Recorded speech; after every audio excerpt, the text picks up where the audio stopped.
नमस्कार विद्यार्थियों। आज हम हिंदी व्याकरण के एक बहुत ही दिलचस्प टॉपिक पर बात करने वाले हैं, अनेकार्थी शब्द। जी हाँ, और ये टॉपिक सिर्फ दिलचस्प ही नहीं बल्कि प्रतियोगी परीक्षाओं के लिए बेहद जरूरी भी है। एसएससी हो, रेलवे हो या कोई भी स्टेट एग्जाम, यहाँ से सवाल आते ही आते हैं। तो चलिए आज इस भाषाई पहेली को मिलकर सुलझाते हैं और देखते हैं कि कैसे एक ही शब्द कई अलग अलग बातें कह सकता है। अच्छा, चलिए एक छोटे से सवाल से शुरुआत करते हैं। अगर मैं कहूं शब्द कल, तो सबसे पहले मन में क्या आता है? बढ़िया सवाल है। देखिए, कल सुनते ही कोई सोचेगा बीता हुआ दिन, तो कोई सोचेगा आने वाला दिन, और तो और कोई मशीन के पुर्जे के बारे में भी सोच सकता है। बिल्कुल। और अगर आप भी थोड़ा कंफ्यूज हो गए तो चिंता की कोई बात नहीं, यही तो अनेकार्थी शब्दों का कमाल है। तो इसका मतलब हुआ एक शब्द और उसके मतलब अनेक। सही कहा। और ये हिंदी भाषा की कोई कमी नहीं बल्कि इसकी एक बहुत बड़ी खूबी है। ये हमारी भाषा को और ज्यादा समृद्ध बनाती है। पर हां, जैसा कि शुरू ने ही बताया, जब बात आती है परीक्षा की, तो इस खूबी को समझना और सही मतलब को पहचानना ही सबसे बड़ी चुनौती बन जाता है। तो चलिए अब विद्यार्थियों को इसकी एक साफ और सीधी परिभाषा बताते हैं। अनेकार्थी शब्द आखिर होते क्या हैं? बिल्कुल, देखिए, इसकी परिभाषा इसके नाम में ही छिपी है। अनेक यानी एक से ज्यादा, और अर्थी यानी अर्थ वाला। तो अनेकार्थी शब्द का सीधा सा मतलब है ऐसा कोई भी शब्द जिसके एक से ज्यादा अर्थ होते हैं। बस इतनी सी बात है। ठीक है, परिभाषा तो समझ आ गई, लेकिन इन्हें पहचानने का तरीका क्या है? इनकी क्या विशेषताएं होती हैं? अच्छा सवाल है। देखिए, पहली विशेषता तो साफ है कि एक शब्द के कई मतलब होते हैं, लेकिन जो सबसे जरूरी बात है वो है संदर्भ, जिसे हम इंग्लिश में कॉन्टेक्स्ट कहते हैं। मतलब शब्द का सही अर्थ क्या होगा, यह हमेशा पूरा वाक्य पढ़कर ही पता चलेगा। बिल्कुल, और एग्जाम में यही तो परखा जाता है। परीक्षक ये देखना चाहते हैं कि आप वाक्य के हिसाब से सही मतलब पकड़ पाते हैं या नहीं। तो चलिए, थ्योरी तो बहुत हो गई, अब सीधे प्रैक्टिकल पर आते हैं और कुछ ऐसे जरूरी उदाहरण देखते हैं जो परीक्षाओं में बार बार पूछे जाते हैं। जी हाँ, अब हम देखेंगे कि कैसे संदर्भ यानी कॉन्टेक्स्ट किसी शब्द का पूरा मतलब ही बदल कर रख देता है। तो सब तैयार हैं? चलिए शुरू करते हैं। तो हमारा पहला और सबसे आम उदाहरण है शब्द फल। अब सुनने में तो ये बहुत ही सीधा साधा शब्द लगता है ना? पर चलिए देखते हैं कि ये कितने अलग अलग रंग दिखाता है। स्क्रीन पर इस वाक्य को देखिए। पेड़ पर आम का फल लगा है। यहां पर फल का क्या मतलब है? बहुत साफ है, खाने वाला फल यानी फ्रूट। यहां संदर्भ बिल्कुल सीधा है।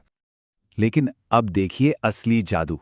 दूसरा वाक्य है मेहनत का फल मीठा होता है। अब बताइए, क्या यहां किसी आम या सेब की बात हो रही है? नहीं, यहां फल का मतलब है परिणाम या नतीजा। देखा आपने, शब्द वही है फल, लेकिन जैसे ही वाक्य बदला, मतलब में जमीन आसमान का अंतर आ गया। यही संदर्भ का खेल है। चलिए अब एक और बहुत जरूरी शब्द देखते हैं, और वो है पत्र। ये भी परीक्षाओं में खूब पूछा जाता है। तो पहला वाक्य देखिए, उसने मुझे एक पत्र लिखा। यहां पत्र का मतलब बहुत सीधा है, चिट्ठी या खत, जिसे हम लेटर कहते हैं। ये इसका सबसे कॉमन इस्तेमाल है। और अब ये दूसरा वाक्य देखिए, पेड़ से पत्र गिर रहे हैं। अब जाहिर है यहां पेड़ से चिट्ठियां तो नहीं गिर रही हैं। यहां पत्र का मतलब है पत्ता यानी लीफ। तो फिर से वही बात, संदर्भ ही राजा है। हमारा तीसरा और एक और जरूरी उदाहरण है अंक।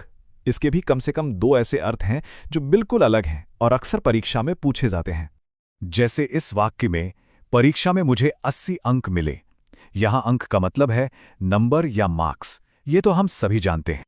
पर अब इस दूसरे वाक्य को देखिए, मां ने बच्चे को अंक में लिया। यहां अंक का मतलब नंबर या मार्क्स बिल्कुल नहीं है। यहां इसका मतलब है गोद।